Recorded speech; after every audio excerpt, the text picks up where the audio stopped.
Hello साथियों, आप सभी लोगों का सक्सेस प्लेटफॉर्म 2591 पे स्वागत है। इस बिंदु में हम ज्ञान बिंदु के सेट नंबर 24 को डिस्कस करने वाले हैं।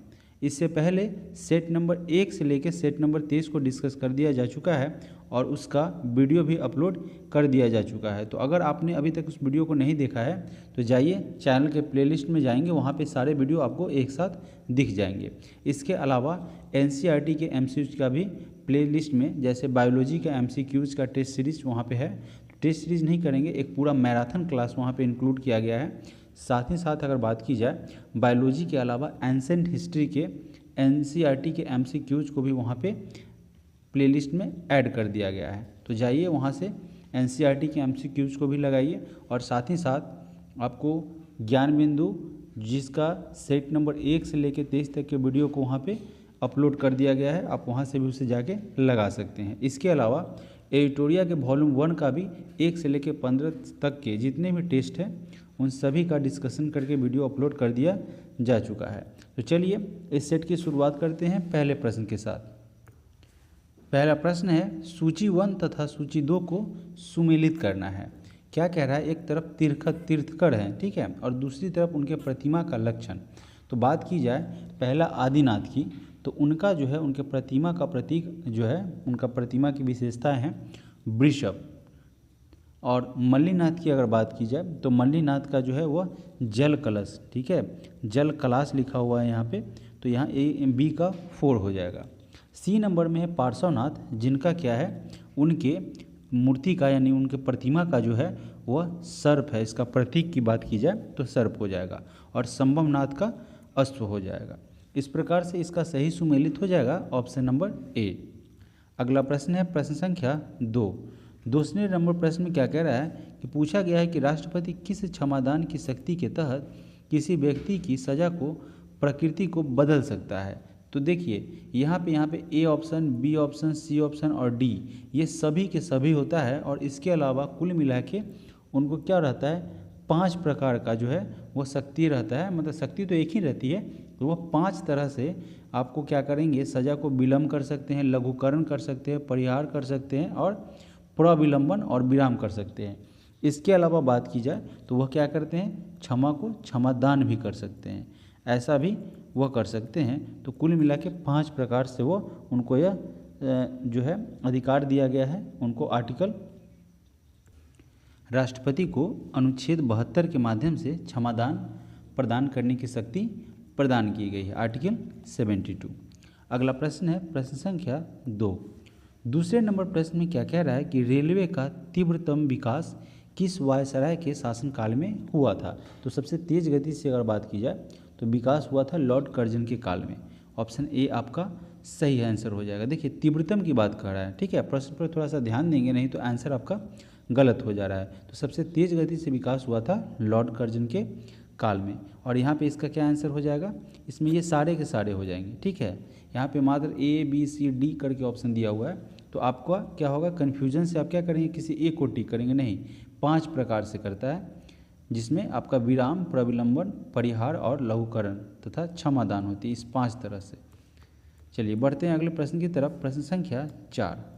चौथे नंबर प्रश्न में पूछा गया है कि अरावली पर्वत श्रेणी के बारे में असत्य कथन है, उनको आपको पहचानना है। तो चलिए बारी बारी से हम ऑप्शंस को पढ़ते हैं। पहले ऑप्शन में क्या कह रहा है कि इसका विस्तार उत्तर पूर्व में दिल्ली रीज से लेकर के दक्षिण पश्चिम में गुजरात के पालनपुर तक है। तो यह तो बिल्कुल सही है। अरावली पर्वत का जो है वह विस्तार जो है इस तरह से है, यानी कि दक्षिण पूर्व में दिल्ली से लेकर के दक्षिण पश्चिम में गुजरात के पालनपुर तक इसका विस्तार है। इसके अलावा बात की जाए तो अरावली पर्वत जो है उसका प्राचीन मोरदार अवशिष्ट पर्वत का यह एक उदाहरण है। तो यह भी सही है आपका ऑप्शन। तीसरे नंबर ऑप्शन में कह रहा है कि इसकी उत्पत्ति प्री कैम्ब्रियन काल में हुई थी, जो कि यह भी बात सही है। चौथे नंबर ऑप्शन में कह रहा है कि इसका सर्वोच्च शिखर गुरु शिखर है। तो सबसे ऊंची अगर चोटी की बात की जाए अरावली पर्वत श्रेणी का, तो वह गुरु शिखर इसकी सर्वोच्च चोटी है। और कभी कभी इसकी ऊंचाई भी पूछ दिया जाता है। तो यह 1722 मीटर ऊंचा है। इसकी हाइट की अगर बात की जाए तो 1722 मीटर, ठीक है, मीटर इसकी ऊंचाई है। तो यहाँ पे क्या हो जाएगा, आपको गलत असत्य कथन को ढूंढना था, तो इसमें से कोई भी असत्य नहीं है, सभी के सभी आपका सत्य है। तो ऑप्शन डी आपका राइट आंसर हो जाएगा। अगला प्रश्न है प्रश्न संख्या 5। शेर शाह की प्रशंसा करते हुए किसने कहा है कि बुद्धिमत्ता और अनुभव में वह दूसरा हैदर था? तो ऐसा जो है वाक्यांश या ऐसा शब्द जो है अब्बास खां शेरवानी के द्वारा बोला गया था। उन्होंने शेर शाह की प्रशंसा में यह कहा था कि यह जो है बुद्धिमत्ता और अनुभव में दूसरा हैदर था। यह अब्बास खां शेरवानी के द्वारा कहा गया था। अगला प्रश्न है प्रश्न संख्या 6। छठे नंबर प्रश्न में कह रहा है कि संविधान सभा की संविधान निर्माण से संबंधित कार्य समितियां एवं उसके अध्यक्ष की सही मिलान करना है। तो यहाँ पे सूची 1 में समिति दी हुई है और दूसरा क्या दिया हुआ है, दूसरे सूची में उनसे जुड़े अध्यक्ष के बारे में। तो इसके हमको क्या करना है, ऑप्शन ए को यानी कि सूची 1 को सूची 2 से सुमेलित करना है। पहला नंबर ऑप्शन में क्या कह रहा है कि मूल अधिकार उप समिति।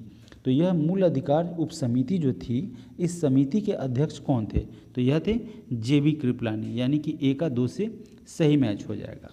ऑप्शन बी में क्या कह रहा है कि अल्पसंख्यक उप समिति जो है उसके अध्यक्ष कौन थे? तो यह अल्पसंख्यक उप समिति के अध्यक्ष थे एच.सी. मुखर्जी। तीसरा नंबर ऑप्शन में क्या कह रहा है कि संचालन समिति के अध्यक्ष कौन थे? तो यह थे डॉक्टर राजेंद्र प्रसाद। तो यहाँ पे इसका 3 सही सुमेलित हो जाएगा। और ऑप्शन नंबर डी में क्या कह रहा है कि राज्यों के लिए जो समिति हुई थी उस समिति के अध्यक्ष थे जवाहरलाल नेहरू। तो इस प्रकार से इसका सही सुमेलित जो है ऑप्शन नंबर हो जाएगा ऑप्शन नंबर डी। अगला प्रश्न है प्रश्न संख्या 7। 7वें नंबर प्रश्न में कह रहा है कि किस आंदोलन के सफल नेतृत्व के बाद रविंद्रनाथ टैगोर ने गांधी जी को पहली बार महात्मा कहा था? तो ऐसा जो है रविंद्रनाथ टैगोर के द्वारा चंपारण सत्याग्रह के बाद महात्मा जी को यानी कि गांधी जी को उन्होंने महात्मा की उपाधि दिया था या महात्मा कहकर पुकारा था। अगर आपसे पूछा जाए कि यह चंपारण सत्याग्रह जो है वो कब हुआ था, तो यह हुआ था 1917 में। बढ़ते हैं अगले प्रश्न की तरफ। प्रश्न संख्या 8। 8वें नंबर प्रश्न में पूछा गया है कि संसद के द्वारा पारित किस अधिनियम में नागरिकता के अर्जन व समाप्ति के प्रावधान है? तो यह संसद के द्वारा पारित एक अधिनियम है, उसके अंतर्गत नागरिक अधिनियम 1955 के अंतर्गत नागरिकता के अर्जन व समाप्ति के प्रावधान किया गया है। तो यह नागरिकता अधिनियम 1955 हो जाएगा। अगला प्रश्न है प्रश्न संख्या 9। 9 नंबर प्रश्न में क्या कह रहा है कि असत्य कथन का चयन करें। इनमें से जो असत्य स्टेटमेंट दिया हुआ है तो उसको आपको फाइंड करना है। देखिए पढ़ते हैं पहले ऑप्शन को। मंगल पांडे ने 1857 के विद्रोह की शुरुआत 29 मार्च 1857 को किया था, जो कि आपका बिल्कुल सत्य कथन है। ऑप्शन बी में कह रहा है कि 8 अप्रैल 1857 को मंगल पांडे को फांसी दे दिया गया था, तो यह भी सत्य कथन है। 1857 के विद्रोह के दौरान बैरकपुर में कमांडिंग ऑफिसर हैरसे था। देखिए अभी यहाँ पे बात की जाए आपको गलत कथन का, तो यहाँ पे क्या हो जाएगा, यह आपका जो है बैरकपुर की अगर बात की जाए तो बैरकपुर में यह कमांडिंग ऑफिसर हैरिस था, जो कि ऑप्शन सी में भी सही कह रहा है। तो लास्ट ऑप्शन बचता है ऑप्शन नंबर डी। इस समय मेरठ में सैन्य छावनी का अधिकारी लेफ्टिनेंट बाग था। तो यहाँ पे जो है मेरठ की अगर बात की जाए तो मेरठ में जो सैन्य छावनी डाली गई थी उसके अधिकारी और लेफ्टिनेंट बाग नहीं था। वह कौन थे? वह थे जनरल हडसन।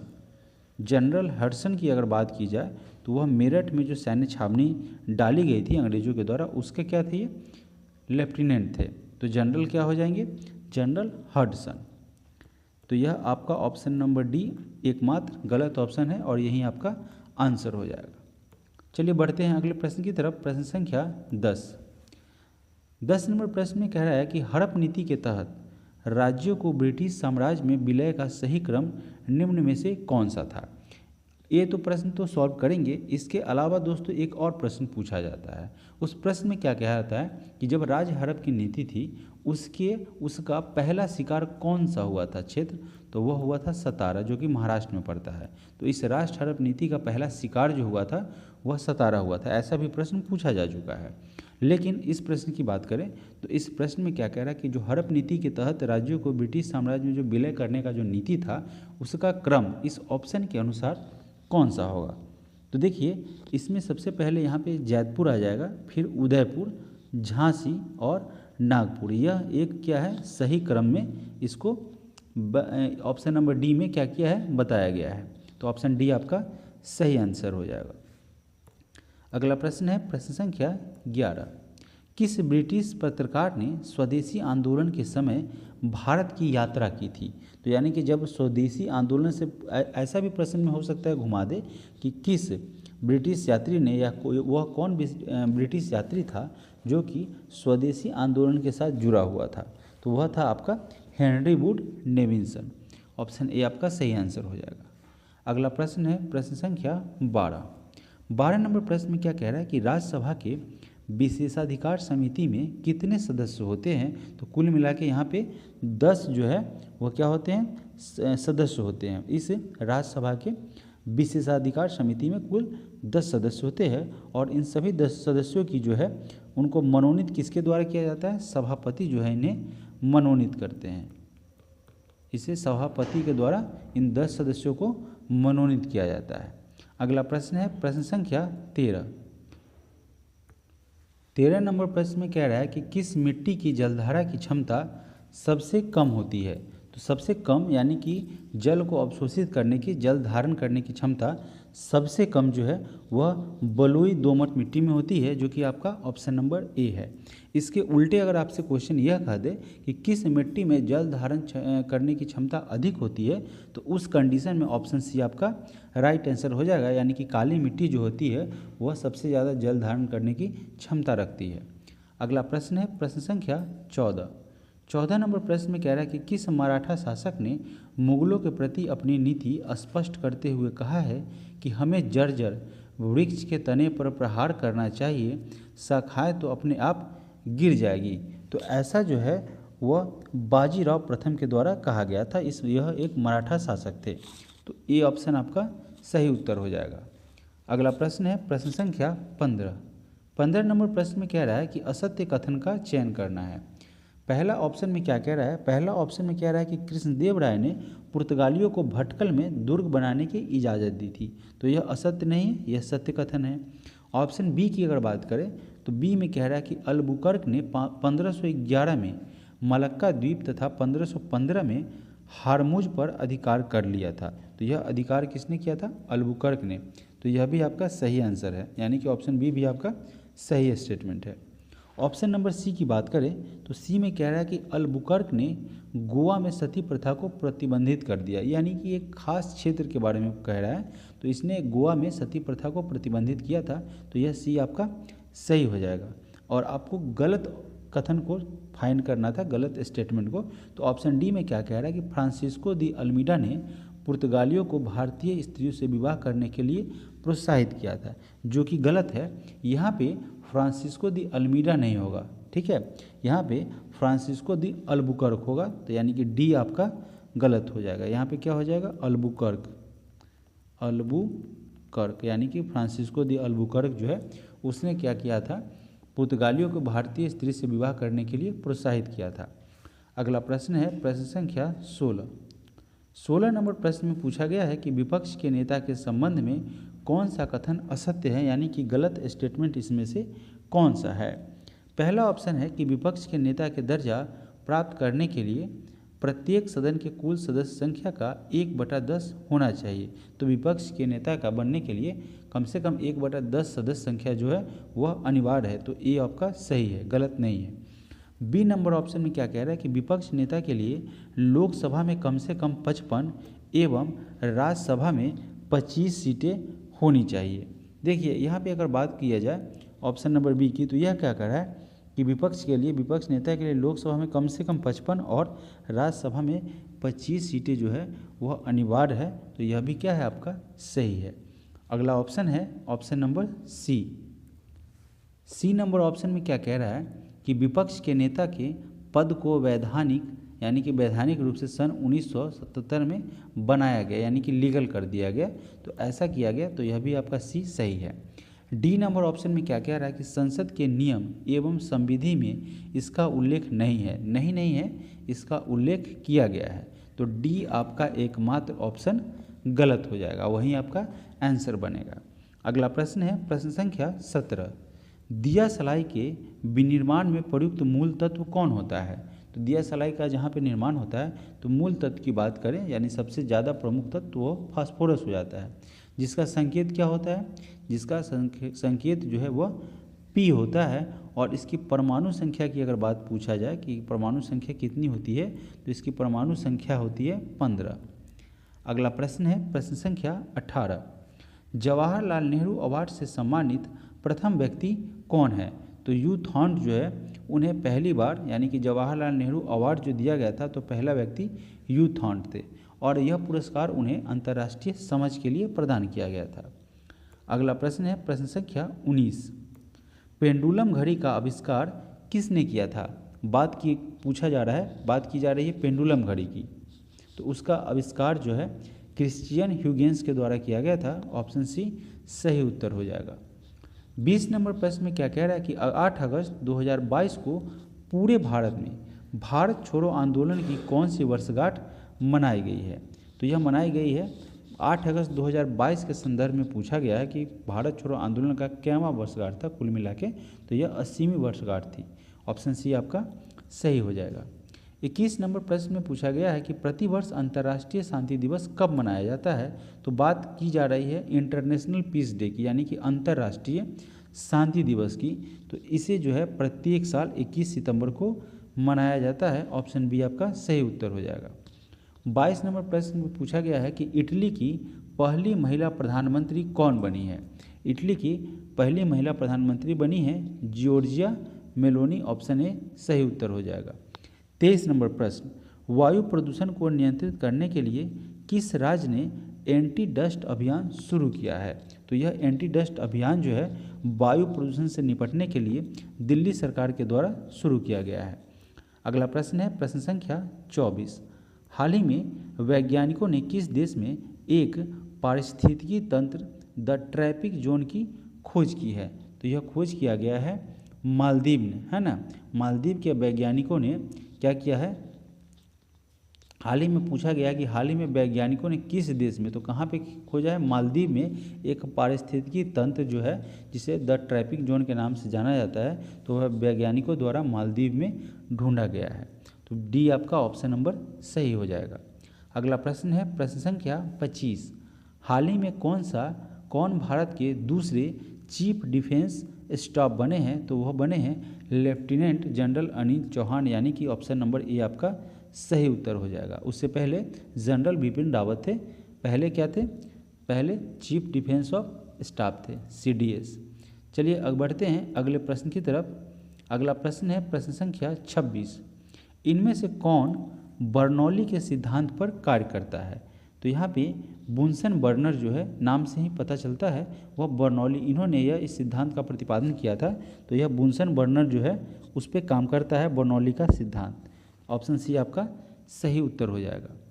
अगला प्रश्न है प्रश्न संख्या 27, अंतर्राष्ट्रीय सौर गठबंधन के अध्यक्ष और सह अध्यक्ष के रूप में किसे चुना गया है? तो वह चुना गया है, अध्यक्ष की बात किया जा रहा है तो वह फ्रांस है, और उसका सह अध्यक्ष की बात की जाए तो भारत है, और सह अध्यक्ष फ्रांस है। ऑप्शन ए आपका सही उत्तर हो जाएगा। अगला प्रश्न है प्रश्न संख्या 28, स्वायत्त शासित जिला परिषद के निर्वाचन सदस्यों की पदावधि के बारे में निम्नलिखित में से कौन सा एक सही है? यानी कि इसमें कौन सा सही स्वायत्त जिला परिषद के निर्वाचन सदस्यों की पदावधि यानी कि पद की जो अवधि होती है वो कितनों दिनों के लिए होती है, ऐसा पूछा जा रहा है, तो कौन सा एक सही है? ऑप्शन ए में क्या कह रहा है कि ऑप्शन में पूछा गया है कि निर्वाचन की तारीख से 5 वर्ष तक इनकी पदावधि रहती है, तो यह आपका सही नहीं है। ऑप्शन बी में क्या कह रहा है कि निर्वाचन के बाद जब परिषद की प्रथम बैठक निर्धारित होती है उस तिथि से 5 वर्ष, तो यही आपका एकमात्र सही होगा। एक ही जब स्टेटमेंट में क्लियर हो रहा है तो बाद ऑप्शन पढ़ने की ज़रूरत नहीं है। यहाँ क्या कर रहा है कि जब निर्वाचन होती है उस समय से नहीं, निर्वाचन के बाद परिषद में जब प्रथम बैठक निर्धारित होती है उस समय से 5 वर्ष काउंट होता है, तो बी आपका सही हो जाएगा। अगला प्रश्न है प्रश्न संख्या 29 नंबर प्रश्न में पूछा गया है कि निम्नलिखित विषयों पर विचार कीजिए तथा उन्हें क्रमानुसार जैसा संविधान में उल्लिखित है व्यवस्थित कीजिए। तो यहाँ पे सबसे पहले क्या दे रखा है, क्रम की बात कर रहा है, जैसा संविधान में उल्लिखित है उस क्रम में इसको अरेंज करना है। तो सबसे पहले क्या आ जाएगा, संघ तथा उसका कार्यक्षेत्र, संघ तथा उसका कार्यक्षेत्र आएगा।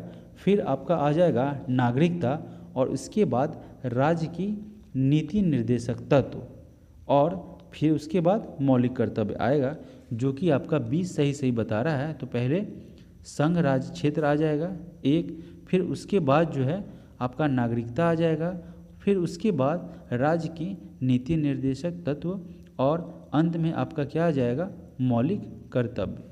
अगला प्रश्न है प्रश्न संख्या 30 नंबर प्रश्न में कह रहा है कि सर्वप्रथम पेसमेकर का आविष्कार किसने किया था। तो पेसमेकर की बात की जाए तो जॉन हॉब्स के द्वारा सबसे पहले इसका आविष्कार किया गया था। ऑप्शन बी करेक्ट आंसर हो जाएगा। अगला प्रश्न है प्रश्न संख्या 31। नहीं तो आप क्या करेंगे, कन्फ्यूजन होगा तो आप लोग क्या करेंगे, क्रिश्चियन बर्नार्ड मार के आ जाएंगे। जो आपके सबसे पहले की अगर बात कर रहा है तो यह हो जाएगा जॉन हॉब्स। ठीक है, जॉन हॉब्स इसका करेक्ट आंसर बनेगा। अगला प्रश्न है प्रश्न संख्या 31। हर स्टार्ट किस विश्वविद्यालय के द्वारा शुरू किया गया, यानी कि एक स्टार्टअप बनाया गया, स्टार्टअप प्लेटफॉर्म है, वह किस विश्वविद्यालय के द्वारा बनाया गया है। तो यह गुजरात विश्वविद्यालय ने क्या बनाया था, हर स्टार्ट। यह एक क्या है, एक स्टार्टअप है, यह गुजरात विश्वविद्यालय के द्वारा बनाया गया था। अगला प्रश्न है प्रश्न संख्या 32। पूर्वोत्तर परिषद का मुख्यालय कहाँ है। पूर्वोत्तर परिषद का मुख्यालय शिलोंग में है, यानी कि सी नंबर ऑप्शन सही उत्तर हो जाएगा।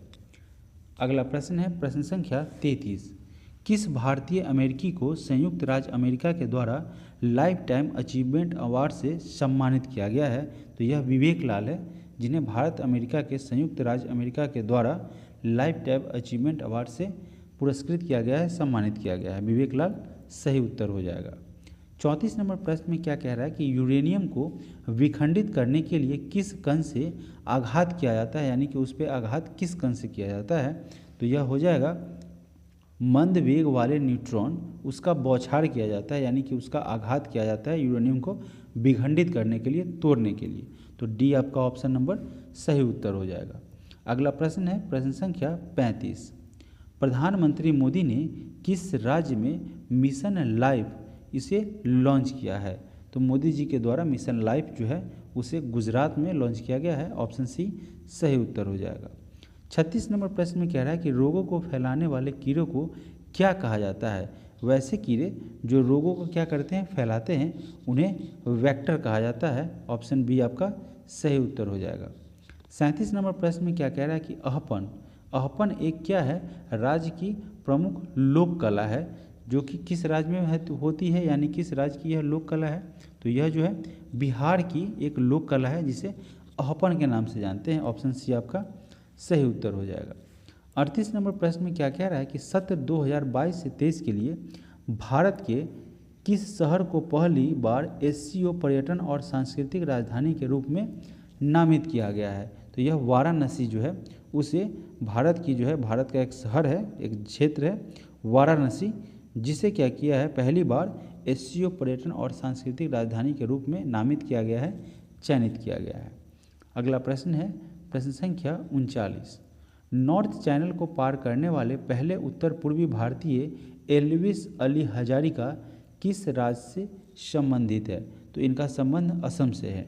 यह जो है इन्होंने क्या किया है, उत्तर पूर्वी भारतीय हैं एल्विस अली हजारिका, जिन्होंने नॉर्थ चैनल को पार किया है और पहले उत्तर पूर्वी भारतीय बने हैं। अगला प्रश्न है प्रश्न संख्या 40 नंबर प्रश्न में पूछा गया है कि सुंगम समिति जिसने 2011 में रिपोर्ट प्रस्तुत की किससे संबंधित है। तो इस सुंगम समिति का संबंध, जिन्होंने 2011 में रिपोर्ट प्रस्तुत की, उनका संबंध राष्ट्रमंडल खेलों के घोटाले से है। ऑप्शन ए आपका सही उत्तर हो जाएगा। अगला प्रश्न है प्रश्न संख्या 41 नंबर प्रश्न में क्या कह रहा है कि जल शोधन के लिए निम्नलिखित में से किसका प्रयोग किया जाता है।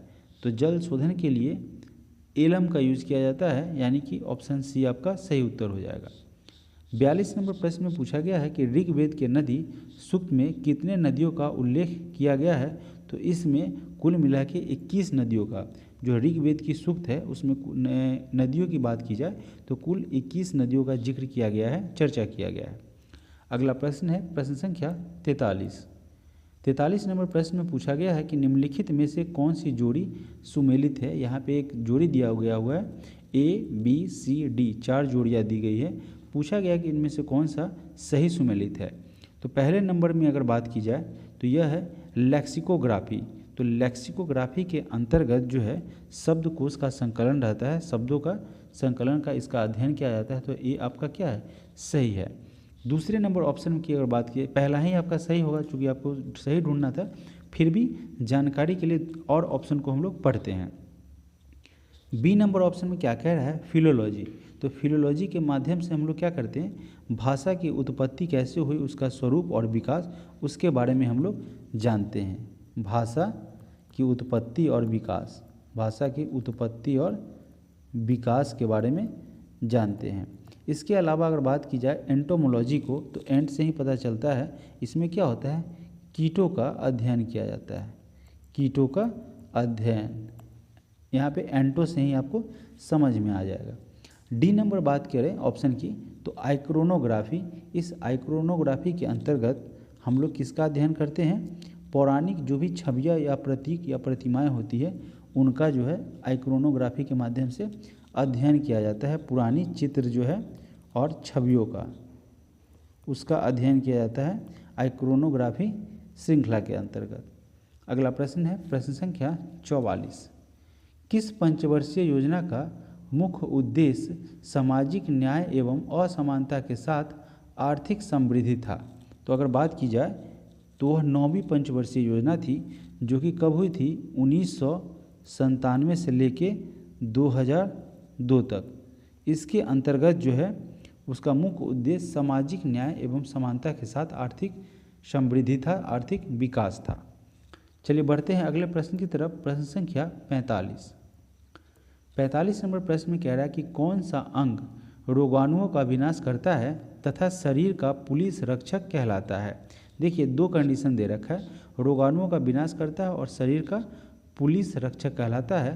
तो इसका सही उत्तर हो जाएगा यकृत यानी कि लीवर। 46 नंबर प्रश्न में पूछा गया है कि नवपाषाण युग के संदर्भ में निम्नलिखित में से कौन सा कथन सही नहीं है, यानी कि इसमें से गलत कथन को आपको ढूंढना है। तो इस काल में पूरा पाषाणकालीन औजारों का प्रयोग और निर्माण पूर्णतः बंद हो गया था। नहीं, बंद नहीं हुआ था। इसमें क्या किया गया था, तो और उसका क्या किया गया था, जो भी हथियार होते थे उनको और बेहतर किया जाता था, उनकी धार को और तेज किया जाता था। तो बंद तो हुआ ही नहीं था। तो यही आपका क्या हो जाएगा, एकमात्र गलत हो जाएगा। अगला प्रश्न है प्रश्न संख्या 47 नंबर प्रश्न में पूछा गया है कि निम्नलिखित में से कौन सा तत्व धातु है। यहाँ पे दिया गया हुआ है, उसमें से आपको धातु तत्व को ढूंढना है। तो यहाँ पे क्या हो जाएगा, स्ट्रांसियम, जिसे एसआर के माध्यम से उसका क्या है, इंडिकेशन है। स्ट्रांसियम क्या है, एक धातु है। स्ट्रांसियम एक धातु है। अगला प्रश्न है प्रश्न संख्या 48। 1 ग्राम और 4 ग्राम द्रव्यमान की 2 वस्तुएं एक ही गतिज ऊर्जा से गति कर रही है, तो उनके रेखीय वेग का परिणाम क्या होगा। तो बात की जाए रेखीय वेग की परिमाण की, तो उसका परिणाम हो जाएगा 2:1। कैसे हो जाएगा, √4:1 अनुपात की अगर निकालने की बात की जाए तो यहाँ पे क्या हो जाएगा, 2:1। Option number C. अगला प्रश्न है प्रश्न संख्या 49 नंबर प्रश्न में पूछ रहा है कि मुगल कालीन हुंडी के संदर्भ में निम्नलिखित कथनों पर विचार कीजिए। यहाँ पे क्या कह रहा है, 3 स्टेटमेंट दिया हुआ है और पूछा गया है कि उपयुक्त कथनों में से कौन से सत्य है। तो बात की जाए पहले ऑप्शन की, तो यह क्या थी, यह एक साख पत्र होती थी। मुगल कालीन हुंडी के बारे में कह रहा है, तो यह सही है। ऑप्शन 2 में क्या कह रहा है कि इसमें अक्सर बीमे की राशि शामिल होती थी, तो यह भी सही है। और तीसरे नंबर ऑप्शन की अगर बात की जाए, मुद्रा विनिमय में शामिल सर्राफ खानगी बैंकों का काम भी करते थे, तो यह सारी बातें मुगल कालीन हुंडी के संदर्भ में है। तो सारी की सारी सही है, यानी कि ऑप्शन नंबर डी आपका सही उत्तर हो जाएगा। अगला प्रश्न है प्रश्न संख्या 50 50 नंबर प्रश्न में पूछ रहा है कि निम्न में से कौन सा पोषण के आधार पर सही सुमेलित नहीं है, यानी कि गलत है। तो देखिए सबसे पहला ऑप्शन क्या है, पहले ऑप्शन में है अमरबेल। अमरबेल की अगर बात की जाए तो यह एक तना है, परजीवी है। परजीवी क्या होता है, जो दूसरे के सहारे लथड़ता है और दूसरे से पोषक तत्व प्राप्त करता है, अपना भोजन ग्रहण करता है। तो अमरबेल क्या होता है, परजीवी होता है, एक तना होता है। तो यह आपका सही है। आपको क्या करना है, यहाँ पे कौन सा पोषण के आधार पर सही सुमेलित नहीं है उसे ढूंढना है। तो ऑप्शन बी में क्या रखा है, म्यूकर। म्यूकर क्या है, स्वपोषी है, नहीं, ये आपका गलत है। म्यूकर क्या है, परपोषी होता है। यह भी दूसरे के सहारे यह क्या करता है, वहाँ पे फैलता है। और यह जो है एक क्या होता है, म्यूकर एक कवक होता है। यह सड़े गले जो भी चीज़ होता है उस पर यह क्या होता है, पनपता है, उस पर यह विकास करता है। तो यहाँ पे बी नंबर ऑप्शन आपका गलत है। सी नंबर अगर ऑप्शन की बात की जाए तो सी नंबर में है आरोबेंकी। आरोबेंकी जो है एक मूल परजीवी होता है। और डी नंबर ऑप्शन की बात की जाए तो ड्रोसेरा। ड्रोसेरा क्या है, एक कीटभक्षी जीव है। तो यहाँ पे गलत आंसर आपका क्या हो जाएगा, ऑप्शन नंबर बी म्यूकर। वह स्वपोषी नहीं है बल्कि परपोषी है। अगला प्रश्न है प्रश्न संख्या 51। सिराजुद्दौला के विरुद्ध षड्यंत्रकारियों ने निम्नलिखित में से कौन कौन शामिल थे। तो उनमें जो है पूछा गया है कि यहाँ पे ऑप्शन दिया हुआ है कौन कौन जो है वह जो है इसमें शामिल थे सिराजुद्दौला के विरुद्ध षड्यंत्र करने में। तो यहाँ पे क्या हो जाएगा, राय दुर्लभ, अमीन चंद, जगत सेठ और यार लतीफ़, ये सारे के सारे जो है सिराजुद्दौला के संदर्भ में षड्यंत्रकारियों के लिस्ट में इनका नाम था। ये सारे के सारे षड्यंत्रकारियों के जो क्या थे, झुंड में शामिल थे। तो यह आपका ऑप्शन नंबर डी सही उत्तर हो जाएगा। अगला प्रश्न है प्रश्न संख्या 52।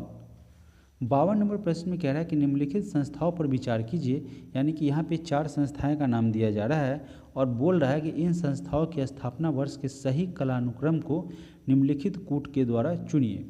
तो चलिए पहले ऑप्शन को देखते हैं, बंग भाषा प्रकाशिका सभा। अगर इसकी बात की जाए तो इसका स्थापना हुआ था 1836 में। फिर अगर लैंड होल्डर सोसाइटी की अगर बात की जाए तो इसका जो है स्थापना 1800 कब हुआ था, 1836 में ही हुआ था। ठीक है, 1836 में हुआ था और इसे जमींदारी एसोसिएशन के नाम से जानते थे, जमींदारी एसोसिएशन के नाम से जाना जाता था। फिर ऑप्शन 3 की अगर बात की जाए तो बंगाल ब्रिटिश इंडिया सोसाइटी, जिसकी स्थापना 1839 में की गई थी और इंडियन लीग की स्थापना 1875 में की गई थी। तो सही क्रम क्या हो जाएगा, इसका सही क्रम हो जाएगा, यह क्रम से ही इसका अरेंजमेंट है। तो यह आपका ऑप्शन ए सही उत्तर हो जाएगा। अगला प्रश्न है प्रश्न संख्या 53। 53 नंबर प्रश्न में कह रहा है कि स्मॉग शब्द का पहली बार उल्लेख किसके द्वारा किया गया था। सबसे पहले स्मॉग शब्द का यूज जो है प्रयोग डॉक्टर हेनरी एंटोनी के द्वारा किया गया था, यानी कि ऑप्शन ए आपका सही उत्तर बनेगा। अगला प्रश्न है प्रश्न संख्या 54। The history of the loss of Vietnam नामक पुस्तक के लेखक कौन थे। तो इस पुस्तक को जो है फॉन बोई चाओ के द्वारा लिखा गया था, the history of the loss of Vietnam, Phan Boi Chau. अगला प्रश्न है प्रश्न संख्या 55।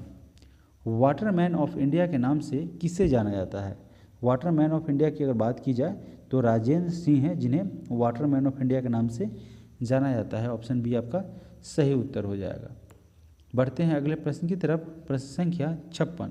साथियों, अगर यह वीडियो आपको अच्छा लग रहा है, सेशन आपको समझ में आ रहा है, कंटेंट आपको बेहतर लग रहा है, तो ज़रूर इस वीडियो को क्या करें, शेयर करें, लाइक करें। और साथ ही साथ अगर आप इस चैनल पे पहली बार विजिट कर रहे हैं तो चैनल को सब्सक्राइब करना बिल्कुल नहीं भूलेंगे, क्योंकि यहाँ पे आपको दरोगा की यानी कि बिहार एसआई की संपूर्ण तैयारी कराई जा रही है। बिहार एसआई की अगर बात करें तो यह एग्जामिनेशन का डेट रिलीज़ किया जा चुका है, यानी कि 17 दिसंबर को 2 पाली में इसकी परीक्षा आयोजित हो रही है। तो बहुत ही कम समय बचा है और आप इस चैनल से जुड़े रहें। यहाँ पे एनसीईआरटी के तमाम विषयों का एमसीक्यूज कराया जाएगा। साथ ही साथ टेस्ट सीरीज़ के 139 टेस्ट सीरीज़ का यहाँ पे आयोजन किया गया है। कुल मिला के अगर बात की जाए तो यह ज्ञान बिंदु का कुल मिला के जो है यह 24वां सेट है और कुल मिला के ज्ञान बिंदु का ही बात करें तो 80 सेट को कवर करना है, सिर्फ ज्ञान बिंदु का सेट, जो कि परीक्षा के लिहाज से सबसे महत्वपूर्ण टेस्ट सीरीज होता है। तो ज़रूर इस सेशन से जुड़ेंगे, इस चैनल को ज़रूर सब्सक्राइब करेंगे और लाइक करना बिल्कुल नहीं भूलेंगे। तो चलिए बढ़ते हैं प्रश्न में आगे की तरफ। अगला प्रश्न क्या कह रहा है कि उड़न मछली जो है यानी कि फ्लाइंग फिश की अगर बारे में बात की जाए तो यह क्या होती है, यह एक्सोटिस होती है। एक्सोसिस्ट बोले तो यह उड़ने वाली एक मछली की प्रजाति होती है, यानी कि इसका ऑप्शन नंबर ए सही आंसर हो जाएगा। और वाटर मैन ऑफ इंडिया के बारे में हमने चर्चा किया था तो वह राजेंद्र सिंह हो जाएंगे। अगला प्रश्न है प्रश्न संख्या 57 नंबर प्रश्न में पूछा गया है कि 1917 की पहली रूसी क्रांति को किस नाम से जाना जाता है। तो यह जो 1917 की पहली रूसी क्रांति है उसे फरवरी क्रांति के नाम से भी जाना जाता है। ऑप्शन ए आपका सही उत्तर हो जाएगा। अगला प्रश्न है प्रश्न संख्या 58, कार्पोरा क्वाड्रिजेमिना किस में होता है। बात की जाए कार्पोरा क्वाड्रिजेमिना की तो यह जो है वह मस्तिष्क में होता है और यह क्या होता है, दृष्टि और श्रवण से जुड़ा होता है, यानी कि सुनने से जुड़ा होता है। ठीक है, चलिए बढ़ते हैं अगले प्रश्न की तरफ। प्रश्न संख्या 59, भारत सरकार के द्वारा चीता को आधिकारिक तौर पर विलुप्त कब घोषित किया गया था। यानी कि भारत सरकार ने चीता को आधिकारिक तौर पर विलुप्त कब घोषित किया था, ऐसा प्रश्न पूछा गया है। तो भारत सरकार के द्वारा 1952 में चीता को विलुप्त घोषित किया गया था। 60 नंबर प्रश्न में कह रहा है कि फ्रैंकफर्ट की संधि किस वर्ष हुई थी। तो फ्रैंकफर्ट की संधि जो है वह 1871 में हुई थी, फ्रांस और जर्मनी के मध्य जो है 1871 में हुई थी। और डेट की अगर बात की जाए तो 10 मई 1871 में फ्रांस और जर्मनी के मध्य हुई थी यह फ्रैंकफर्ट की संधि। अगला प्रश्न है प्रश्न संख्या 61 नंबर प्रश्न में पूछा गया है कि विश्व पर्यावरण संरक्षण दिवस कब मनाया जाता है। तो इसे विश्व पर्यावरण संरक्षण दिवस को प्रत्येक साल 28 नवंबर को मनाया जाता है। ऑप्शन सी सही उत्तर हो जाएगा। 62 नंबर प्रश्न में कह रहा है कि सत्य कथन का चयन करना है। यहाँ पे 4 स्टेटमेंट दिया गया है। पहला ऑप्शन क्या कह रहा है, पहला कह रहा है कि आवश्यक वस्तु की मांग जो भी होती है वह बेलोचदार होती है, यानी कि जिन वस्तुओं की आवश्यक वस्तु होती है, इंपॉर्टेंट वस्तु होते हैं, उनकी मांग बेलोचदार होती है। बी नंबर ऑप्शन में क्या कह रहा है कि आरामदायक वस्तु की मांग लोचदार होती है। ठीक है, तो यह भी सही है। और सी नंबर में कह रहा है कि विलासिता संबंधी वस्तुओं की मांग अत्यधिक लोचदार होती है। तो विलासिता वो वस्तु होती है उनका अगर यूज़ नहीं भी किया जा सके तो आप जीवन यापन सामान्यतः कर सकते हैं, तो वह विलासिता की वस्तुएं होती हैं। तो कुल मिला के यहाँ तीनों स्टेटमेंट सही है, तो आपका राइट ऑप्शन बनेगा सभी के सभी सही, ऑप्शन नंबर डी। बढ़ते हैं अगले प्रश्न की तरफ। प्रश्न संख्या 63 नंबर प्रश्न में कह रहा है कि PNR, ठीक है, PNR का पूर्ण रूप क्या होता है, पूरा नाम क्या होता है। तो इसे क्या करते हैं, पैसेंजर नेम रिकॉर्ड के नाम से जानते हैं, यानी कि ऑप्शन नंबर बी आपका सही उत्तर हो जाएगा, जिसे PNR को हम पैसेंजर नेम रिकॉर्ड के नाम से जानते हैं। इसका पूर्ण रूप होता है पैसेंजर नेम रिकॉर्ड। 64 नंबर प्रश्न में कह रहा है कि भूमध्य सागर को अटलांटिक महासागर से कौन सा जल संधि जोड़ता है। तो यह जिब्राल्टर की जनसंधि है, जिसके माध्यम से क्या होता है, जिब्राल्टर की जनसंधि भूमध्य सागर को अटलांटिक महासागर से जोड़ता है। ऑप्शन ए सही उत्तर हो जाएगा। अगला प्रश्न है प्रश्न संख्या 65, गन्ने का सर्वाधिक प्रति हेक्टेयर उत्पादकता वाला राज्य कौन है। यानी वह कौन राज्य है जो गन्ने का प्रति हेक्टेयर सबसे अधिक उत्पादन करता है, तो वह हो जाएगा तमिलनाडु। ऑप्शन सी सही उत्तर हो जाएगा, तमिलनाडु। 66 नंबर प्रश्न में कह रहा है कि जब प्रकाश की तरंगे वायु से कांच में होकर गुजरती है, यानी कहाँ से, वायु से कांच में होकर गुजरती है, तब कौन से परिवर्तन प्रभावित होंगे। तो उस कंडीशन में केवल तरंग दैर्घ्य तथा वेग जो है वह प्रभावित होते हैं, यानी कि ऑप्शन नंबर आपका डी सही हो जाएगा। देखिए प्रश्न को फिर से पढ़ते हैं। प्रश्न में क्या कह रहा है कि जब प्रकाश की तरंगे वायु से यानी कि हवा से कांच में होकर जब गुजरेगी तो उस दशा में क्या होगा, तरंग दैर्घ्य तथा वेग, ठीक है, वह दोनों प्रभावित होंगे। अगला प्रश्न है प्रश्न संख्या 67, आग्नेय चट्टान के बारे में कौन सा कथन असत्य है यानी कि गलत है। तो आग्नेय चट्टान की अगर बात करें तो इसमें परत तथा जीवाश्म पाया जाता है, यह कह रहा है, जो कि ऐसा नहीं होता है। तो यह आपका डी गलत हो जाएगा। इसके अलावा यह क्या होता है, आग्नेय चट्टानें रवेदार होती है, इसे प्राथमिक चट्टान भी कहा जाता है। आग्नेय चट्टान को प्राथमिक चट्टान के नाम से भी जानते हैं। तो ए और बी सही हो जाएगा।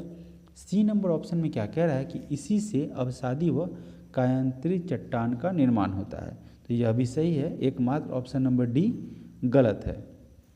अगला प्रश्न है प्रश्न संख्या 68। सुपारी की अगर बात की जाए तो यह खाने योग्य भाग है। तो सुपारी का खाने योग्य भाग कौन सा होता है, तो वह होता है भ्रूणपोष, एंडोस्पर्म। तो बी आपका सही उत्तर हो जाएगा, भ्रूणपोष। अगला प्रश्न है प्रश्न संख्या 69 नंबर प्रश्न में क्या कह रहा है कि सूची दिया हुआ है, दो सूची, ठीक है, एक तरफ ताप बिजली संयंत्र और दूसरा कि वह कहाँ स्थित है, ऐसा आपको मैच करना है। अगर बात की जाए कहलगांव एनटीपीसी की ताप बिजली संयंत्र की, तो यह बिहार में स्थित है। और फरक्का की अगर बात की जाए तो फरक्का ताप बिजली संयंत्र पश्चिम बंगाल में स्थित है। रामगुंडम की अगर बात की जाए तो रामगुंडम जो है वह तेलंगाना में है। और झानाव गंधार की बात की जाए तो वह गुजरात में स्थित है। तो इस प्रकार से अगर सही सुमेलित करते हैं तो इसका option number D right match हो जाएगा। अगला प्रश्न है प्रश्न संख्या 70 नंबर प्रश्न में क्या कह रहा है कि कंदरा स्थलाकृति का निर्माण किसके द्वारा होता है।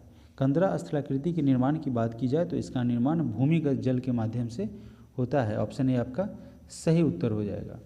71 नंबर प्रश्न में क्या कह रहा है कि एक ऊंची जाति के पुरुष का एक नीची जाति की स्त्री से विवाह क्या कहलाता है। तो ऐसी दशा में उस विवाह को अनुलोम विवाह के नाम से जानते हैं। 72 नंबर प्रश्न में क्या हो जाएगा कि इंदिरा गांधी ए लाइफ इन नेचर पुस्तक के लेखक कौन है। इस पुस्तक को जो है इंदिरा गांधी ए लाइफ इन नेचर पुस्तक की बात करें तो इस पुस्तक को जयराम रमेश के द्वारा लिखा गया है। तो इसके लेखक हो जाएंगे जयराम रमेश। 73 नंबर प्रश्न में पूछा गया है कि जनगणना 2011 के अनुसार भारत में शिशु लिंगानुपात 0 से 6 वर्ष की अगर बात की जाए तो कितना है। तो इस कंडीशन में जो है वह 919 है, जो कि 2011 के जनगणना की रिपोर्ट के आधार पर बताया गया है। अगला प्रश्न है प्रश्न संख्या 74। निम्नलिखित में से कौन सा एक पर्सनल कंप्यूटर में कंप्यूटिंग करता है। तो पर्सनल कंप्यूटर में कंप्यूटर का काम क्या कौन करता है, सेंट्रल प्रोसेसिंग यूनिट, जिसे हम सीपीयू के नाम से जानते हैं। अगला प्रश्न है प्रश्न संख्या 75। टिटेनिया किस ग्रह का प्रमुख उपग्रह है। बात की जाए टिटेनिया की तो यह अरुण ग्रह का क्या है, एक प्रमुख उपग्रह है। ऑप्शन ए आपका सही उत्तर हो जाएगा। 76 नंबर प्रश्न में कह रहा है कि गुरु गोंडम, ठीक है, गुरु गोंड गमर झील किस राज्य में अवस्थित है। तो यह झील जो है वह गुरु डोंगमर झील की अगर बात की जाए तो वह सिक्किम में अवस्थित है। अगला प्रश्न है प्रश्न संख्या 77 नंबर प्रश्न में क्या कह रहा है कि निम्न में से कौन भारतीय उपमहाद्वीप में सम्मिलित नहीं है। बात की जा रहा है तो यह सम्मिलित नहीं है म्यांमार। इसके अलावा भारतीय उपमहाद्वीप में नेपाल, पाकिस्तान, भूटान और कई सारे देश सम्मिलित है। नहीं सम्मिलित है जो कि ऑप्शन नंबर डी म्यांमार हो जाएगा। Option number D correct answer हो जाएगा। और यहाँ प्रिंट में म्यांमार नहीं लिख के म्यांगार लिखा हुआ है। अगला प्रश्न है प्रश्न संख्या 78। सल्फ्यूरिक अम्ल बनाने की सीसा कक्ष विधि में किस उत्प्रेरक का प्रयोग किया जाता है। तो इस कंडीशन में नाइट्रोजन के ऑक्साइड का यूज किया जाता है। ऑप्शन नंबर ए सही उत्तर हो जाएगा। अगला प्रश्न है प्रश्न संख्या 79। पहले सूची में क्या कह रहा है कि संगीतकार दिया हुआ है और दूसरी सूची में दिया गया है वह कौन से वाद्य यंत्र को बजाते हैं, ठीक है, यानी कि उनका संबंध किस वाद्य यंत्र से है। पहले नंबर ऑप्शन की बात की जाए तो लिखा गया है कि पन्ना लाल घोष, पहले नंबर ऑप्शन में पन्ना लाल घोष है जिनका संबंध बांसुरी से है। तो यहाँ पे इसका हो जाएगा ऑप्शन नंबर 4। दूसरे नंबर ऑप्शन की अगर बात की जाए पालधार रघु, तो उनका संबंध है मृदंग से, यानी कि इसका ऑप्शन नंबर 3 राइट मैच हो जाएगा। लतीफ़ खां की अगर बात की जाए तो लतीफ़ खां का संबंध तबला से है। और एस बालचंद की अगर बात की जाए तो उनका संबंध बीना से है। इस प्रकार मैच करते हुए आपको आंसर मिलेगा ऑप्शन नंबर डी आपका सही सही मैच कर रहा है, तो ऑप्शन डी आपका सही उत्तर हो जाएगा। अगला प्रश्न है प्रश्न संख्या 80। 80 नंबर प्रश्न में क्या कह रहा है कि यहाँ पे एक पैटर्न दिया हुआ है। तो देखिए 4 2 जा 8, 8 7 जा 56, यानी कि मल्टीप्लाई का काम कर रहा है। तो 56 यहाँ पे आ गया। फिर यहाँ पे 3 4 जा 12 और 12 6 जा कितना हो जाएगा 72। तो यहाँ भी मल्टीप्लाई का काम करते हुए 72 प्राप्त किया जा सकता है। तो इस तरह से क्या कीजिए 5 2 जा 10, 10 4 जा 40। तो यहाँ पे क्या हो जाएगा, यहाँ पे 40 सही आंसर हो जाएगा। अब यहाँ पे क्या करना है, ऑप्शन नंबर प्रश्न नंबर 81 में क्या कह रहा है कि निम्नलिखित शब्दों को उस क्रम में व्यवस्थित करें जिस क्रम में वो अंग्रेजी भाषा के शब्दकोश में मौजूद रहेंगे। तो पहला लेटर सभी में एस से शुरुआत हो रहा है, तो यहाँ पे तो कॉमन है। फिर उसके बाद सारे में सी है, तो यह भी कॉमन है। फिर उसके बाद देखेंगे तो ऑप्शन 1 में ई है, एस सी के बाद की बात कर रहे हैं, तो ई है, यहाँ पे आई है, यहाँ पे ए है। तो ए वाला एक यहाँ पे मिला और ए वाला एक 5 में मिला और 3 में मिला। तो इसमें सबसे पहला वर्ड कौन सा हो जाएगा, सबसे पहला, तो सबसे पहला एस सी ए, यहाँ भी ए है। फिर ए के बाद काउंट करते हैं, तो एन इसमें दिया हुआ है और यहाँ पे टी दिया हुआ है। तो सबसे पहले एन आता है कि टी आता है, इस दोनों में सबसे पहले क्या आता है MNOPQRST, तो सबसे पहले एन आ जाएगा। इस दो की अगर बात कर रहे हैं तो यहाँ पे क्या हो जाएगा, शुरुआत 3 से होगी, तो सी और बी कैंसिल हो जाएगा। फिर किसका नंबर आ जाएगा, इसके बाद यहाँ पे एन वाला तो आ गया, तो फिर यहाँ पे 5 आ जाएगा, यानी कि 3 के बाद 5 यहाँ पे भी है। तो यहाँ ये तो दोनों के दोनों सही है। फिर इसके बाद किसका नंबर आ जाएगा, एस के बाद सी आ गया, सी के बाद एच आया, यहाँ पे क्या आया, आई आ गया, और यहाँ पे ई आ गया। तो इसके बाद किसका नंबर आता है, ई का नंबर आता है, तभी तो जाके आई नंबर आएगा, यानी ई 5वें श्रेणी में है। तो यहाँ पे 3 5 के बाद 1 है और यहाँ पे 4 है, तो डी कट गया, सीधे सीधे इसका आंसर ए हो जाएगा। अगला प्रश्न है प्रश्न संख्या 82। 82 नंबर प्रश्न को खुद से सॉल्व करेंगे। प्रश्न में आखिर कह क्या रहा है, प्रश्न में क्या कह रहा है कि एक धनराशि पर साधारण ब्याज उस राशि का 8/25 है। तो मान लेते हैं राशि कितना है 100 और साधारण ब्याज कितना है 100 का 8/25, यानी कि 32 रुपया क्या है इसका ब्याज है ना। तो फिर क्या कह रहा है, यदि वर्षों की संख्या प्रति वर्ष की दर की प्रतिशतता से संख्यात्मक रूप से आधी है तो प्रति वर्ष दर क्या होगी। अब देखिए यहाँ पे ऐसा ही निकल गया और यहाँ पे आपका मूलधन भी पता चल गया, जैसा हम लोगों ने मान के बनाया है। तो इसका मूलधन क्या हो जाएगा, पी हो जाएगा 100। तो टाइम क्या हो जा रहा है, टाइम की अगर बात की जाए, देखिए प्रश्न में क्या कह रहा है कि यदि वर्षों की संख्या प्रति वर्ष की दर की प्रतिशतता से संख्यात्मक रूप से आधी है, तो मान लेते हैं कि इसका रेट कितना हो जाता है, रेट की अगर बात करें, टाइम जो है आधी हो जाती है ना, प्रतिशतता की दर से संख्यात्मक रूप से क्या चीज़, प्रति वर्ष की दर जो है रेट आधी हो जाती है वर्षों की संख्या। अब देखिए वर्षों की संख्या दर से आधी होगी तो रेट यहाँ पे क्या हो जाएगा, रेट मान लेते आर और टाइम कितना हो जाएगा, यह आर का आधा यानी कि r/2। तो हमें क्या निकालना है, हमें निकालना है यहाँ पे प्रति वर्ष दर यानी कि रेट निकालना है। तो एस आई बराबर क्या होता है, एस आई बराबर होता है P into T into R by 100। तो यहाँ पे 32 इंटू 100 हो जाएगा, यहाँ 32 इंटू 100 हो जाएगा। फिर नीचे क्या आ जाएगा, प्रिंसिपल आ जाएगा, और फिर यहाँ पे क्या हो जाएगा, टी के जगह पर आप आर लिखे या जो भी लिखे, तो यहाँ पे टी आपका क्या हो जाएगा r/2, और आर आपका क्या हो रहा है, आर ही है। तो इस प्रकार से अगर इसको कैंसिल करेंगे तो यह 50 बार में कटेगा और यह कितने बार में कटेगा, 2 बार में कटेगा, 2 बार में कट गया। तो यहाँ पे आ गया कितना 64, r² बराबर 64। ठीक है, यहाँ पे आपको देखेंगे तो r² 64 का होगा तो r बराबर 8 ही ना होगा।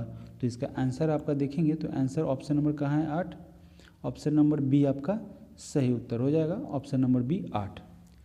चलिए बढ़ते हैं अगले प्रश्न की तरफ। प्रश्न संख्या 83 नंबर प्रश्न में क्या कह रहा है कि ए और बी एक कार्य को क्रमशः 45 दिन में, तो ए कितना दिन में करेगा 45 दिन में और बी 40 दिन में करेगा। तो इस प्रकार से इसे सॉल्व करते हैं। यहाँ 2 दिया हुआ है, ए 45 दिन में और बी 40 दिन में, तो इसका एलसीएम लेंगे तो क्या आ जाएगा 360 आ जाएगा। अगर इसको 45 से 360 को अगर डिवाइड करते हैं तो यह 8 बार में इसकी एफिशिएंसी होती है। एफिशिएंसी यानी कि क्षमता, कार्य क्षमता 8 हो जाएगी। और 40 से 360 को अगर कैंसिल करेंगे तो यह 9 बार में कटेगी, तो बी की कार्य क्षमता यानी कि एफिशिएंसी 9 हो जाएगी। अब देखिए प्रश्न को पढ़िए, आराम से समझ में आ जाएगा। प्रश्न में क्या कह रहा है कि उन्होंने एक साथ काम शुरू किया, तो शुरू दोनों काम साथ साथ कर रहे हैं। उसके बाद परंतु ए ने कुछ समय के बाद काम छोड़ दिया। कब काम छोड़ा ऐसा नहीं बताया गया है। चलिए कोई बात नहीं, आगे पढ़ते हैं। आगे क्या कह रहा है, बी ने 23 दिन में शेष कार्य को पूरा किया। तो देखिए बी का कितना है 9 का एफिशिएंसी है और कितना दिन में पूरा किया 23 दिन में। तो 9 3 जा 27 यानी कि 9 तिया 27, कैरी 2, 9 दूना 18 और 2 20। तो कुल मिला के काम कितना था साथियों, देखिए समझिए, कुल मिला के काम था 360, जिसमें से 207 किसने किया था, बी ने किया था, चूँकि ये काम छोड़ दिया था। तो 10 में से 7 चला जाएगा 3 हो जाएगा। फिर यहाँ पे कितना आ जाएगा 5 हो जाएगा और यह 3 में से 2 जाएगा 1 हो जाएगा। तो इतना काम, ठीक है, इतना काम रेस्ट बच गया, ठीक है। उसके बाद शेष काम इसने 23 दिन में किया था ना, तो 23 दिन में सिर्फ बी का इतना हुआ, ठीक है ना। बाद बाकी 153 जो काम किया होगा वह दोनों साथ मिलके किया होगा, ठीक है। तो यह तो बी अकेले बाद में पूरा किया, ए और बी दोनों साथ मिलके 153 काम किए। तो कुल मिला के ए की एफिशिएंसी कितनी थी 8 और बी की कितनी थी 17, यानी कि इकट्ठे काम कर रहे हैं तो एफिशिएंसी कितना काम कर रहा है 8 + 9, ठीक है, समझ में आ रहा है। 8 + 9 एफिशिएंसी के साथ काम कर रहे हैं, यानी कि 17 एफिशिएंसी के साथ में काम कर रहे हैं। तो 17 से अगर ये जो 153 शुरू में काम किए थे तो कितने दिन में किए थे 17 × 153 9 दिन में किए थे। तो प्रश्न में क्या कह रहा है, प्रश्न में वही आपसे पूछ रहा है कि बी ने 23 दिन में कार्य पूरा किया, ठीक है। तो ए ने कितने समय बाद कार्य छोड़ा, तो 9 दिन तक कार्य किया था ए, यानी ए बी दोनों मिलकर, तो बी आपका सही उत्तर हो जाएगा। अगला प्रश्न है प्रश्न संख्या 84 नंबर प्रश्न में क्या कह रहा है, 84 नंबर प्रश्न में पूछा गया है कि ए अकेला किसी काम को 6 दिन में करता है। देखिए ए 6 दिन में करेगा और बी जो है उस काम को 8 दिन में पूरा कर सकता है। अब ए और बी ने मिलकर इस कार्य को 3200 रुपये में ठेका लिया, काम करने का 3200 रुपये में कॉन्ट्रैक्ट लिया, ठीक है। सी की सहायता से यह कार्य उन्होंने 3 दिन में पूरा कर लिया, तो सी उसमें सम्मिलित होगा और काम 3 दिन में पूरा हो जाएगा। अब देखिए यहाँ पे 6 और 8 के अगर एलसीएम लेते हैं तो कितना हो जाएगा 24, ठीक है। और ए का एफिशिएंसी कितना निकलेगा 4 और बी का कितना निकलेगा 8 से 24 3 बार में कटेगा तो 3 निकलेगा। तो दोनों को एक साथ करेंगे तो कितना हो जाएगा 7 हो जाएगा। फिर भी प्रश्न को क्या करना है, पढ़ना है और प्रश्न से ही आपको आंसर पता चलेगा। प्रश्न में क्या कह रहा है कि 8 दिन में पूरा करता है ए अकेला, और ये तो दे रखा है, चलिए ठीक है। 3200 में कॉन्ट्रैक्ट भी ले लिया, यह भी ठीक है। उसके बाद देखिए यहाँ से पढ़िए, सी की सहायता से उसने कार्य को 3 दिन में पूरा कर लिया, यानी कि ए बी सी तीनों मिलकर 3 दिन में करते हैं। तो यहाँ पे 4 और 3 7 होगा, और 7 ए और बी मिल के करेंगे 3 दिन में तो कितना होगा 21 काम होगा। फिर 24 टोटल काम था, 21 हो गया तो कितना बचा 3 काम। तो सी की इफिशियंसी कितनी हो जाएगी, 1 की इफिशियंसी होगी ना कार्य क्षमता। तो अब क्या करेगा, इसी कार्य क्षमता के अनुपात में पैसा बटेगा। तो पैसा कितना था 3200, पैसा आपका 3200 था। और सी की इफिशियंसी कितना थी, क्योंकि सी का ही हिस्सा पूछा जा रहा है कि सी को कितना हिस्सा मिलेगा, है ना, सी को कितनी धनराशि दी जानी है। तो सी को 1 मिलेगा कितना में 4 3 7 और 1 8 में। इस प्रकार इसको कैंसिल करेंगे तो यह 400 में कट जाएगा। तो सी का हिस्सा ऑप्शन नंबर बी हो जाएगा 400 रुपया। अगला प्रश्न है प्रश्न संख्या 85। अब देखिए 85 नंबर प्रश्न में क्या कह रहा है कि निम्न में से किस राज्यों में पंचायती राज संस्थाओं में महिलाओं को 50% आरक्षण प्राप्त नहीं है, देखिए नहीं है ऐसा पूछा गया है, तो यहाँ पे हिमाचल प्रदेश हो जाएगा। हिमाचल प्रदेश में महिलाओं को 50% आरक्षण प्राप्त नहीं है। 86 नंबर प्रश्न में क्या कह रहा है कि महाराष्ट्र का सुकरात किसे कहा जाता है। तो महाराष्ट्र की अगर सुकरात की बात की जाए तो महाराष्ट्र का सुकरात MG रानाडे को कहा जाता है। 87 नंबर प्रश्न में क्या कह रहा है कि सिमबालबाड़ा राष्ट्रीय उद्यान कहाँ अवस्थित है। तो यह सिमबालबाड़ा जो है राष्ट्रीय उद्यान है, वह हिमाचल प्रदेश में स्थित है। चलिए बढ़ते हैं अगले प्रश्न की तरफ। प्रश्न संख्या 88 नंबर प्रश्न में कह रहा है कि धात्विक खनिज उनके लिए प्रसिद्ध चट्टान कौन सी होती है। तो वह होती है धारवाड़ क्रम की चट्टानें जो होती है वह धात्विक खनिज के लिए प्रसिद्ध होती है। यहीं पे सबसे अधिक धात्विक खनिज पाए जाते हैं धारवाड़ क्रम की चट्टानों में। अगला प्रश्न है प्रश्न संख्या 89। न्यायाधीशों के हटाए जाने की प्रक्रिया के संबंध में कौन सा कथन गलत है, यानी कि गलत कथन को आपको बताना है। चलिए पहले ऑप्शन को पढ़ते हैं। यह प्रक्रिया अनुच्छेद 124(4) के तहत प्रारंभ किया जाता है, तो यह सही है। न्यायाधीश के संबंध में अगर बात की जाए तो यह प्रक्रिया जो होती है इसका अनुच्छेद 144 के सब सेक्शन 4 के तहत इसे प्रारंभ किया जाता है। ऑप्शन बी में कह रहा है कि यह प्रक्रिया संसद के किसी भी सदन के द्वारा शुरू किया जा सकता है, तो यह भी सही है। सी नंबर ऑप्शन की अगर बात करें तो सी नंबर में कह रहा है कि यदि लोकसभा से शुरुआत होती है, अगर यानी कि इसका पहले क्या पूछा जा रहा है, ऑप्शन बी में क्या कह रहा है कि यह संसद के किसी भी सदन में लाया जाएगा, ठीक है। तो अगर यह शुरुआत संसद के, यह जो लोकसभा से शुरुआत अगर इसका हो जाएगा, क्योंकि लोकसभा राज्यसभा किसी भी संसद में किसी भी सदन में लाया जा सकता है, लेकिन अगर शुरुआत लोकसभा से होती है तो उस कंडीशन में 100 सदस्य एवं राज्यसभा से अगर शुरुआत होगी तो 25 सदस्य के हस्ताक्षर जरूरी है। तो यह 100 सदस्य तो सही है, लेकिन राज्यसभा से शुरुआत होती है तो उस कंडीशन में 25 सदस्य न होकर क्या हो जाएंगे, 50 सदस्य के हस्ताक्षर जरूरी होते हैं। तो यहाँ सी ऑप्शन आपका गलत हो जाएगा और यहीं आपका आंसर बन जाएगा option number C. D number option में क्या कह रहा है कि इसकी जांच के लिए 3 सदस्यीय समिति का गठन होता है, तो यह आपका सही है। चलिए बढ़ते हैं अगले प्रश्न की तरफ। प्रश्न संख्या 90 नंबर प्रश्न में क्या कह रहा है कि गलत मिलान का चयन करना है, यानी गलत को आपको ढूंढना है। पहला ऑप्शन क्या कह रहा है कि समानता का अधिकार अनुच्छेद 14 से 18 में दिया गया है, तो यह क्या है, सही है। ऑप्शन ए आपका सही है। बी नंबर ऑप्शन में क्या कह रहा है कि स्वतंत्रता का अधिकार अनुच्छेद 19 से 22 में दिया गया है, तो यह भी आपका सही है। शोषण के विरुद्ध के अधिकार की अगर बात की जाए तो यह अनुच्छेद आर्टिकल 23 और 24 के तहत प्रदान किया गया है, तो यह भी सही है। और डी नंबर प्रश्न की अगर बात करें, डी नंबर ऑप्शन की, तो डी नंबर में क्या कह रहा है कि धर्म की जो स्वतंत्रता होती है उसका अधिकार अनुच्छेद 29 से 30 में दिया गया है, जो कि गलत है। धर्म की स्वतंत्रता का अधिकार आर्टिकल 27 में दिया गया है। अगला प्रश्न है प्रश्न संख्या 91 नंबर प्रश्न में क्या कह रहा है कि घास स्थल पारितंत्र में सांप क्या है। जो घास स्थल पारितंत्र होता है उसमें सांप जो है वह तृतीयक उपभोक्ता है। अगला प्रश्न है प्रश्न संख्या 92 नंबर प्रश्न में कह रहा है कि 10 डिग्री चैनल जो है वो अवस्थित है, तो वह कहाँ अवस्थित है। 10 डिग्री चैनल की अगर बात कीजिए तो वह लघु अंडमान व कार निकोबार के मध्य अवस्थित है 10 डिग्री चैनल। 93 नंबर प्रश्न में कह रहा है कि गलत मिलान का चयन करना है, यानी कि गलत को ढूंढना है। चलिए देखिए, पातशाहनामा की अगर बात की जाए तो यह उपाधि अब्दुल हामिद लाहौरी को दिया गया है, इस नाम से उन्हें जाना जाता है।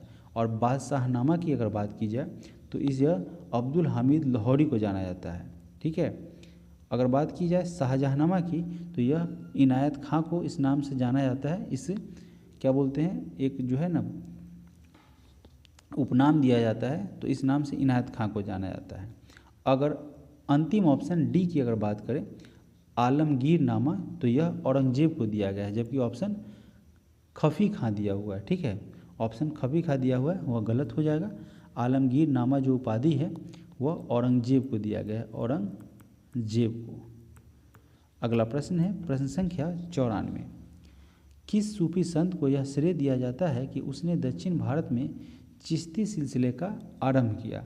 तो यह बुरहानुद्दीन गरीब थे, जिन्होंने क्या किया था, यह एक सूफी संत थे और इनके द्वारा क्या किया गया था, दक्षिण भारत में चिश्ती सिलसिले का प्रारंभ किया गया था, शुरुआत किया गया था।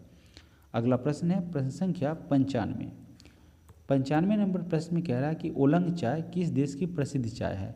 यह एक चाय है ओलंग चाय, जो कि सबसे ज़्यादा प्रसिद्ध है ताइवान में। ताइवान की यह प्रसिद्ध चाय है ओलंग चाय। 96 नंबर प्रश्न में क्या कह रहा है कि हंगरी किस नदी की सहायक नदी है। तो हंगरी जो है वह तुंगभद्रा नदी की सहायक नदी है। 97 नंबर प्रश्न में कह रहा है कि पूर्व से पश्चिम की ओर गुजरने वाली कर्क रेखा पर स्थित राज्यों का कौन सा क्रम सही है। ठीक है, यहाँ ईस्ट हो जाएगा और इधर वेस्ट हो जाएगा। इस क्रम में जो गुजरती है उस कर्क रेखा पर स्थित राज्यों का क्रम कौन सा इसमें सही है इस ऑप्शन के अनुसार। तो यह हो जाएगा आपका मिजोरम, त्रिपुरा, बंगाल, गुजरात। ऑप्शन सी आपका सही उत्तर बन जाएगा। अगला प्रश्न है प्रश्न संख्या 98। जब किसी शेयर का भाव किसी निवेशक के द्वारा कम किए गए भाव से काफ़ी नीचे चला जाता है तो इस स्थिति को क्या कहा जाता है।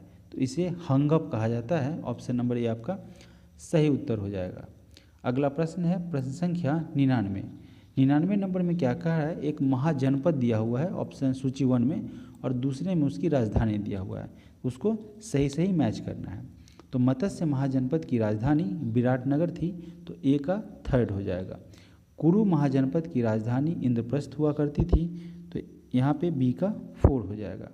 फिर इसके बाद सूरसेन महाजनपद थी, उसकी राजधानी मथुरा हुआ करती थी और असमक जो महाजनपद है उसकी राजधानी पोतन हुआ करती थी। तो इसका सही सुमेलित ऑप्शन हो जाएगा ऑप्शन नंबर सी। अगला प्रश्न है और इस सेट का अंतिम प्रश्न 100 नंबर प्रश्न है कि अंत्योदय योजना कार्यक्रम की शुरुआत कब की गई थी। तो यह अंत्योदय योजना की शुरुआत 1977 में की गई थी। साथियों, इस तरीके से सेट नंबर 24 जो है वह कंप्लीट होता है। मिलते हैं नेक्स्ट वीडियो में नए चैप्टर के साथ, चैप्टर नंबर 25 के साथ। और साथ ही साथ हम लोग जल्द ही NCERT के तमाम MCQs को लेकर आ रहे हैं और साथ ही साथ SPD के करंट अफेयर्स और एक दो और मैगजीन के करंट अफेयर के साथ आपसे मिलेंगे। तब तक के लिए आप सभी लोगों का बहुत बहुत धन्यवाद।